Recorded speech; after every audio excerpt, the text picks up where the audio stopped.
Welcome government officers. நமக்கு யூபிஎஸ்சிலேருந்து புதுசா ஒரு நோட்டிஃபிகேஷன் ரிலீஸ் பண்ணியிருக்காங்க. அந்த நோட்டிஃபிகேஷன பத்தி தான் நம்ம இந்த வீடியோல டீட்டெயிலா பார்க்க போறோம். இப்ப தான் நம்ம சேனலுக்கு நீங்க ஃபர்ஸ்ட் டைம் வரவங்களா இருந்தா நம்ம சேனல சப்ஸ்கிரைப் பண்ணி வச்சுக்கோங்க.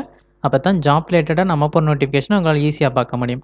யூபிஎஸ்சிலேருந்து assistant commissioner, test engineer, marketing officer, scientific officer, factory manager, training officer, assistant research officer, associate professor and professor போஸ்ட்டுக்கான நோட்டிஃபிகேஷன் கொடுத்துருக்காங்க.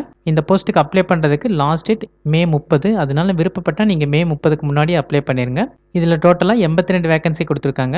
இந்த எக்ஸாமுக்கான application fee SC, ST, ex serviceman, PW கேண்டிடேட்ஸ்க்கு எந்த ஃபீஸுமே இல்லை. மற்ற எல்லா கேண்டிடேட்ஸ்க்குமே ₹25 ஃபீஸ். நீங்கள் விருப்பப்பட்டால் இந்த போஸ்ட்டுக்கு அப்ளை பண்ணுங்கள். இதுக்கான டீட்டெயில் நோட்டிஃபிகேஷனை நான் டிஸ்கிரிப்ஷனில் அட்டாச் பண்ணியிருக்கேன். அதில் உங்களுக்கு குவாலிஃபிகேஷன் அண்ட் ஏஜ் லிமிட் எல்லாம் டீட்டெயிலாக கொடுத்துருக்காங்க. கவர்மெண்ட் ஜாப் தேடிட்டு இருக்கவங்க எல்லாருக்கும் இந்த வீடியோ யூஸ்ஃபுல்லாக இருக்கும்னு நினைக்கிறேன். இந்த வீடியோ பிடிச்சிருந்துச்சா லைக் பண்ணுங்கள். கவர்மெண்ட் ஜாப் தேடிட்டு இருக்கவங்க ஃப்ரெண்ட்ஸ்க்கும் இந்த வீடியோ ஷேர் பண்ணுங்கள். இந்த நோட்டிஃபிகேஷன் ரிலேட்டடாக வேறு ஏதாவது டவுட் இருந்தால் கமெண்ட் செக்ஷனில் கேளுங்க. மறக்காமல் சப்ஸ்கிரைப் பண்ணுங்கள். தேங்க்யூ.